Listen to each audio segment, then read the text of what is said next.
Hello dear friends, English learning really made easy में आप सबका स्वागत है। मैं हूं आपका दोस्त साजिद अली खान। आज हम देखने जा रहे हैं अपना अगला टेंस, सिंपल फ्यूचर टेंस। दोस्तों, टेंस शुरू करने से पहले एक हम्बल रिक्वेस्ट है, अगर आपको रियली इंग्लिश ग्रामर में आपको कमांड हासिल करना है तो आप वीडियो कभी भी स्किप करके ना देखें, आखिर तक वीडियो देखें और आपको मैं यकीन दिलाता हूँ कि आपको ज़रूर ये कॉन्सेप्ट क्लियर हो जाएंगे। वीडियो अगर लंबा होता है तो वो इसीलिए होता है दोस्तों कि अगर आप इसकी बारीकियों में जाओगे तभी वो कॉन्सेप्ट आपको फिक्स आपके दिमाग में हो जाएगा। ये ऐसी कोई चीज़ नहीं है दोस्तों जिसमें हम शॉर्टकट में ले जा सकते हैं, क्योंकि हम बचपन से बार बार कोई चीज़ को देखते हैं और हमें अगर वो कंफ्यूज करती है तो कहीं ना कहीं हमें थोड़ा ज़्यादा सीरियसली उसको देखने की आवश्यकता है। और मुझे उम्मीद है कि आप ज़रूर इस इंस्ट्रक्शन को फॉलो करेंगे और इन टेंसेस को अच्छे से समझ जाएंगे। तो आइए शुरू करते हैं सिंपल फ्यूचर टेंस। तो यहाँ हम देखने वाले हैं अफर्मेटिव एंड और positive sentence, negative sentence, interrogative का टाइप 1 जो कि yes no question, interrogative type 2 जो कि WH क्वेश्चन है, और इंटरोगेटिव नेगेटिव सेंटेंस। तो आइए चलते हैं हमारे फर्स्ट एग्जाम्पल की तरफ। सिंपल फ्यूचर अफर्मेटिव या पॉजिटिव सेंटेंस। तो दोस्तों, इसका स्ट्रक्चर होता है सब्जेक्ट के बाद हेल्पिंग ऑफ शैल या विल और वर्ब का फर्स्ट फॉर्म आता है। बहुत ही सिंपल टेंस है। आई और वी के साथ शैल का इस्तेमाल किया जाता है और फर्स्ट का फॉर्म वर्ब का आता है उसके बाद, और बाकी सब वी, यू, दे, एक वचन, अनेक वचन, इन सब के साथ विल का इस्तेमाल होता है दोस्तों, और वर्ब का फर्स्ट फॉर्म आता है। लेकिन आप कहीं ये देखोगे कि आई और वी के साथ विल भी इस्तेमाल हुआ है, आप कहोगे सर ने तो हमें शैल बताया था। तो मैं अभी ही आपको ये क्लियर कर दूं कि अभी मॉडर्न इंग्लिश में विल ज़्यादा इस्तेमाल हो रहा है और अकॉर्डिंग टू ब्रिटिश ग्रामर शैल इस्तेमाल करना चाहिए। तो इसका मीनिंग कुछ इस तरह से होता है दोस्तों, I shall eat lunch at 12:30 PM। मैं 12:30 बजे लंच खा लूँगा। We shall eat lunch at 12:30 PM। हम 12:30 बजे लंच खाएंगे। You will eat lunch at 12:30 PM। तुम 12:30 बजे लंच खाओगे। दे विल ईट, वो 12:30 बजे लंच खाएंगे। नवीद एंड जावेद, यानी कि कोई भी प्लूरल नाम के साथ आप ले सकते हो। ही, शीट और कोई भी सिंगुलर नाम के साथ भी आप लेकर एग्जाम्पल कंप्लीट कर सकते हो। एक बात और बतला दूँ दोस्तों, शैल और विल को अगर एक्सचेंज किया जाए, शैल की जगह विल या विल की जगह शैल, तो सेंटेंस में फोर्स आता है। जैसे हम हिंदी में कहते हैं मैं कॉलेज जाऊंगा, और दूसरा सेंटेंस होता है मैं कॉलेज ज़रूर जाऊंगा। तो ये ज़रूर का सेंस आता है अगर हम हेल्पिंग ऑफ को एक्सचेंज कर लेते हैं। चलिए अगले एग्जाम्पल की तरफ। अगला एग्जाम्पल है हमारा सिंपल फ्यूचर नेगेटिव सेंटेंस। ये भी सब्जेक्ट के बाद हेल्पिंग ऑफ और उसके बाद हमें नॉट का इस्तेमाल करना होता है, क्योंकि ये नेगेटिव सेंटेंस है और वो आपका फर्स्ट फॉर्म आता है। आई और वी के साथ सेम शैल नॉट आएगा और बाकी सब के साथ विल नॉट। तो सेंटेंस का मीनिंग कुछ इस तरह से होगा, I shall not eat lunch at 12:30 PM। मैं 12:30 बजे लंच नहीं खाऊंगा। We shall not eat lunch at 12:30 PM। हम 12:30 बजे लंच नहीं खाएंगे। You will not eat lunch at 12:30 PM। आप 12:30 बजे लंच नहीं खाओगे। तो जब भी हम किसी सेंटेंस में नहीं का सेंस लाना है तो हमको नॉट लगाना पड़ता है दोस्तों। और इसी तरह एक वचन, अनेक वचन, सब के साथ विल नॉट का इस्तेमाल होगा और सेंटेंस को कंप्लीट किया जाएगा। आइए बढ़ते हैं अगले एग्जाम्पल की तरफ। अगला एग्जाम्पल है हमारा simple future interrogative sentence type 1 जो कि है yes no question. Yes no question में दोस्तों एक ख़ास बात ये होती है कि हम इसका आंसर यस या नो में दे सकते हैं। यहाँ हमें कोई डिटेल देने की आवश्यकता नहीं होती है, जबकि WH क्वेश्चन में हमको डिटेल देना पड़ता है उसके आंसर में। तो स्ट्रक्चर वैसे ही होगा दोस्तों। शैल या विल जो भी हेल्पिंग ऑफ हम अकॉर्डिंग टू द सब्जेक्ट वो पहले ले लेंगे, क्योंकि ये यस नो क्वेश्चन है तो हेल्पिंग ऑफ से शुरू होता है, और उसके बाद आएगा सब्जेक्ट और फिर सेंटेंस को कंप्लीट करेंगे हम वर्ब के फर्स्ट फॉर्म के साथ। Shall I eat lunch at 12:30 PM। क्या मैं 12:30 बजे लंच खाऊंगा। Shall we eat lunch at 12:30 PM। तो अक्सर दोस्तों शैल जो है किसी ऑफ़र या सजेशन या रिक्वेस्ट के लिए इस्तेमाल होता है। अब देखते हैं नेक्स्ट कॉम्बिनेशन है will you eat lunch at 12:30 PM। क्या तुम 12:30 बजे लंच खाओगे? Will they eat lunch at 12:30 PM? क्या वो 12:30 बजे लंच खाएंगे? Will Naveed and Javed eat lunch at 12:30 PM? Will he she it और सारा ईट लंच एट 12:30 PM? तो यहाँ ऑफ़र या सजेशन वाली बात लगती है।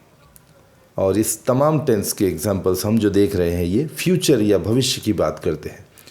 हमारा अगला एग्जाम्पल है फ्यूचर सिंपल इंटरोगेटिव या नेगेटिव, ऐसा इंटरोगेटिव जिसमें नेगेटिव भी शामिल है। देखिए पूरा स्ट्रक्चर सेम होगा जैसे हमने सिंपल फ्यूचर इंटरोगेटिव देखा था, सिर्फ नेगेटिव है इसलिए यहाँ पर नॉट का इस्तेमाल किया जाएगा, बाकी सब कुछ सेम होगा। Shall I not eat lunch at 12:30 PM? Shall we not eat lunch at 12:30 PM? तो ये स्ट्रक्चर हमें दिखा रहा है दोस्तों कि यहाँ पर कोई सजेशन, ऑफ़र या एडवाइस के बारे में पूछा जा रहा है। नेक्स्ट एग्जाम्पल है हमारा will you not eat lunch at 12:30 PM? क्या आप 12:30 बजे लंच नहीं खाओगे? यानी आप किसी का मत, किसी की राय ले रहे हो, पूछ रहे हो उनके डिज़ायर या उनकी लाइकिंग्स को। Will they not eat lunch at 12:30 PM? क्या वो 12:30 बजे लंच नहीं खाएंगे? हो सकता हम उनके कन्वीनियंस को भी पूछ रहे हैं, शायद वो उस वक्त बिज़ी हो या कुछ और शेड्यूल हो। Will Naveed and Javed not eat lunch at 12:30 PM? Will he she it और Sara not eat lunch at 12:30 PM? चलते हैं अगले एग्जाम्पल की तरफ। अगला एग्जाम्पल है दोस्तों future simple future interrogative sentence type 2 that is WH question. Structure में हमें देखने को मिलता है कि WH वर्ड पहले आता है, उसके बाद हेल्पिंग वर्ब और सब्जेक्ट और वर्ब का फर्स्ट फॉर्म। WH का हमें पता है दोस्तों, इसका आंसर हम यस या नो में नहीं दे सकते, बहुत ही डिटेल में आंसर देना होता है अकॉर्डिंग टू द सेंटेंस। तो चलिए देखते हैं, हमारा पहला वर्ड है WH का वॉट। ओके, ये थिंग्स के लिए इस्तेमाल होता है। What will you do now in your project? अब तुम अपने प्रोजेक्ट में क्या करोगे? What will he do regularly? वो रेगुलर यानी रोज़ क्या करेगा? हमारा नेक्स्ट वर्ड है विच, जो चीज़ों के लिए इस्तेमाल होता है। Which books will you read till next month? अगले महीने तक आप कौन कौन सी किताबें पढ़ोगे? Which cars will the use by then? वो उस वक्त तक, देन का मतलब होता है तब तक, वो तब तक या उस वक्त तक कौन सी कारें चलाएंगे? ये किसी काउंटर क्वेश्चन की मिसाल है दोस्तों। जैसे कहीं डिस्कशन में हमें मालूम होता है ना कि भाई उनकी कार ख़राब हो गई है, रिपेयरिंग के लिए गई, या उन्होंने बेच दी है, वो नई कार ख़रीद रहे, तो आप ये सवाल पूछ सकते हो कि तब तक वो किन की कार चलाएंगे। तो इस तरह हमें सिचुएशन का भी पता होना चाहिए दोस्तों। सिर्फ स्ट्रक्चर सीख लेने से कुछ नहीं होता है, एक्चुअल ग्रामर को समझना, उसका मकसद ही ये होता है कि ये particular structure of the sentence किस सिचुएशन में हमको इस्तेमाल करना है। आइए चलते हैं अगले एग्जाम्पल की तरफ। हमारा अगला वर्ड है हु। ये किसी पर्सन के लिए इस्तेमाल होता है दोस्तों। Who will you talk with? आप किन से बात करोगे? Who will he help to? वो किसकी मदद करेगा? Who will they go with? वो किन के साथ जाएंगे? तो ये हु का हमेशा मीनिंग किन के, किसके, इस तरह से होता है दोस्तों। नेक्स्ट हमारा वर्ड है वेयर। ये प्लेस के लिए इस्तेमाल होता है। Where will you work next year? आप अगले साल कहाँ काम करोगे? Where will they go tomorrow morning? वो कल सुबह कहाँ जाएंगे? Where will he earn that much money? वो इतने सारे पैसे कहाँ कमाएगा? तो ये कहाँ कहाँ के सेंस में हमेशा वेयर आता है दोस्तों। नेक्स्ट हमारा वर्ड है वाई, और वाई हमें रीज़न के लिए इस्तेमाल होता है दोस्तों। Why will you cook late? यानी यहाँ रीज़न पूछा जा रहा है कि आप लेट क्यों पकाओगे। Why will he remain absent for so many days? वो इतने दिनों तक एब्सेंट क्यों रहेंगे, या क्यों रहेगा, क्योंकि ये ही है, सिंपल सिंगुलर के लिए। नेक्स्ट एग्जाम्पल है why will you not take study seriously? आप स्टडी को सीरियसली क्यों नहीं लोगे।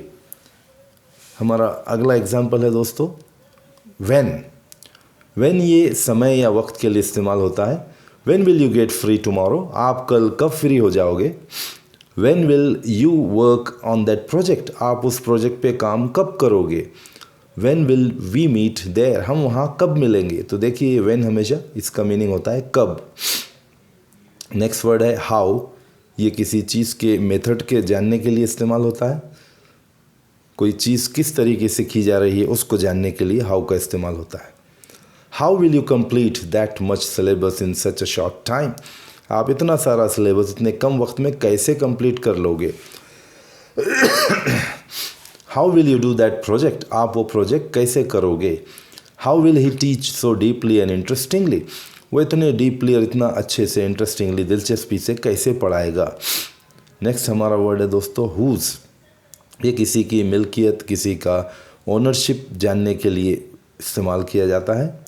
Who's bungalow will you go to purchase, आप किसका बंगला खरीदने जाओगे। Whose cars will you drive next week, आप अगले हफ्ते किन की कारें चलाओगे। Whose children will you teach English language, आप किन के बच्चों को इंग्लिश लैंग्वेज सिखाओगे। और हमारा लास्ट वर्ड है दोस्तों होम, जिसका दो लोगों के लिए इस्तेमाल होता है, लोगों के बारे में पूछने के लिए। Home will you discuss your problems with, आप किन के साथ अपने प्रॉब्लम्स डिस्कस करोगे। Home will he go for advice, वो सलाह के लिए, मशवरे के लिए, एडवाइस के लिए किसके पास जाएगा।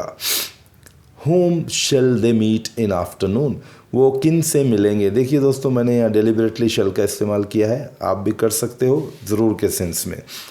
Whom shall they meet in afternoon, वो आफ्टरनून में किन से मिलेंगे। तो यहाँ हम अपने चैप्टर के एंड पे पहुँच चुके हैं दोस्तों। बहुत ही सिंपल टेंस है, सिर्फ स्ट्रक्चर को याद रखना है।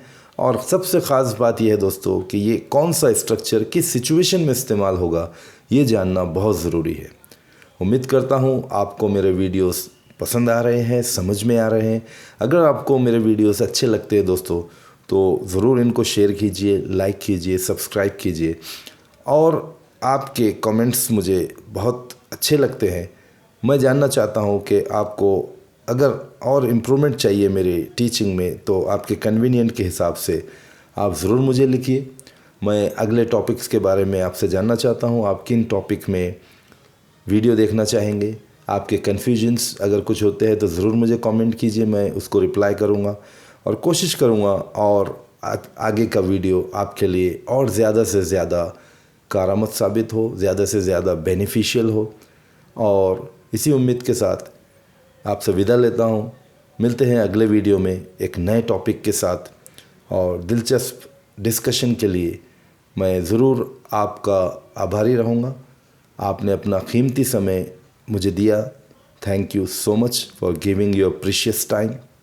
Listen attentively and don't skip and listen. Even if the video is very long, it is definitely going to help you. Thank you so much. God bless you all. Bye bye.